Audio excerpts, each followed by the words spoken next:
1 week ago, Bitcoin was at 66,000 and the fear and greed index was sitting at an 18-month low of 8. The entire market looked like it had just stepped on a Lego brick. Today, Bitcoin is sitting at 71,900, up nearly 6% on the week. Iran signed a ceasefire, Morgan Stanley crashed a Bitcoin party, and Wall Street's biggest bank just launched an ETF ranked in the top 1% of all launches in history. Happy Friday, everyone. What a ride.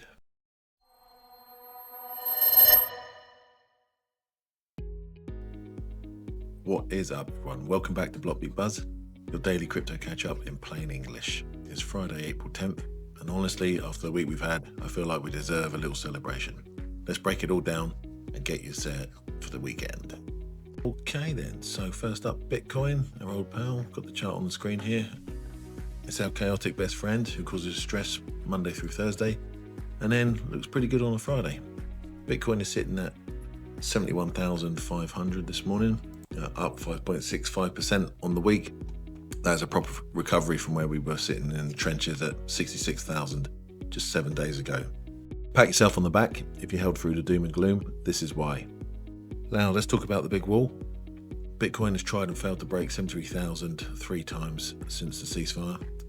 3 times. It's like Bitcoin is doing a running jump at the fence and bouncing off each and every time. Analysts say 75,000 needs to break before the market enters a genuine bullish phase. That's the level. Write it down. Stick it on your fridge. 75,000. Here's a fun stat to take you into the weekend. Bitcoin has closed April in the green in 9 out of 13 years since 2013. That's a 69% win rate. Historically, April is one of the best Bitcoin months. We're already up on the month. Let's see if the pattern holds. So now mood check from the fear and greed index.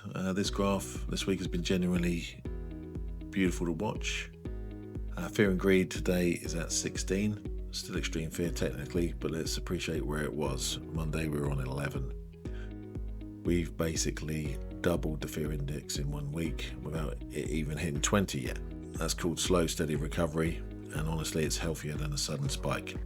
Think of it like this: the market had a really bad month, it's had a good week, the fear is slowly melting like ice on a warm day. It's not gone yet, but the sun is out. When the thing climbs past 25, then the mainstream starts paying attention again. We're not far off. Quick spin around crypto bubbles, top 100, and on the Friday, green is exactly what you want to see. Total market cap is around $2.4 trillion, up solidly from where we started the week. Ethereum is doing its thing, holding nicely above 2,200. Looking at the wider market, it's mostly calm and green. No crazy 40% meme coins today, which is honestly fine. Boring and green beats exciting and red every single time. The altcoins that have been performing best this week, AI tokens and privacy coins, showing that the market is starting to reward projects with actual real-world use cases rather than just hype.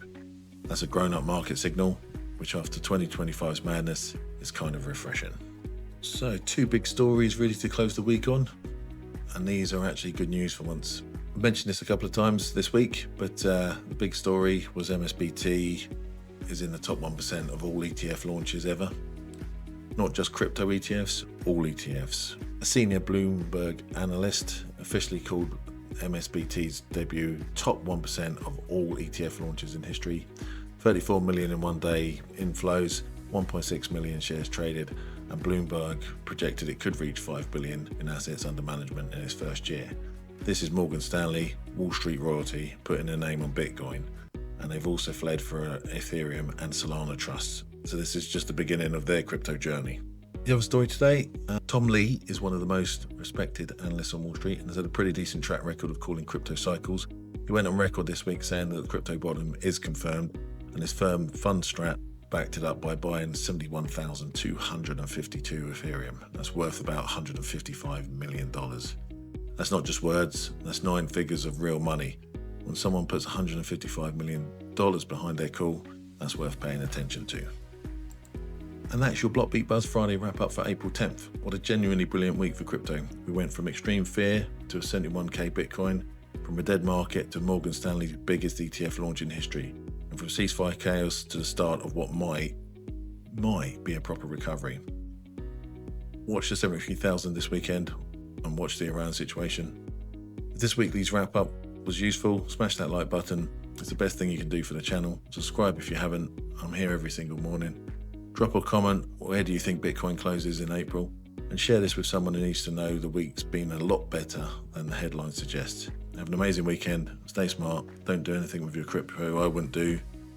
This is BlockBeat Buzz. Peace.